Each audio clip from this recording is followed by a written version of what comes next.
व्हॉट्सॲपवर अश्लील मेसेज व ऑडिओ पाठवून विनयभंग, दोघांना अटक. व्हॉट्सॲपवर अश्लील मेसेज पाठवणे तसेच अश्लील संभाषणाची ऑडिओ क्लिप शेअर करून महिलेच्या मनात लज्जा निर्माण होईल असे कृत्य केल्याप्रकरणी गावभाग पोलिसांनी दोघांना अटक केली आहे. परशुराम बाळू चव्हाण वय 35 आणि अजय शामराव वडिंगे वय 35, दोघेही राहणार मंगळवार पेठ, अशी अटक करण्यात आलेल्यांची नावे आहेत. या प्रकरणी पीडित महिलेने दिलेल्या तक्रारीनुसार 25 एप्रिल ते 3 मे 2026 दरम्यान संशयितांनी तिच्या व्हॉट्सॲप क्रमांकावर अश्लील मेसेज पाठवले. तसेच पीडिता घरी एकटी असताना परशुराम चव्हाण याने तिच्या घरात घुसून तिच्याशी लगट करण्याचा प्रयत्न केला. याशिवाय अजय वडिंगे आणि परशुराम चव्हाण यांच्यात पीडितेबाबत झालेल्या अश्लील संभाषणाची ऑडिओ क्लिप व्हॉट्सॲपवर पाठवून तिचा विनयभंग केल्याचे तक्रारीत नमूद आहे.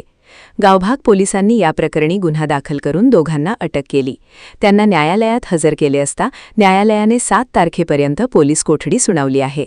पुढील तपास पोलिसांकडून सुरू आहे. सबस्क्राइब करा आणि परिसरातील ताज्या घडामोडी सर्वात आधी बघण्यासाठी बेल आयकॉन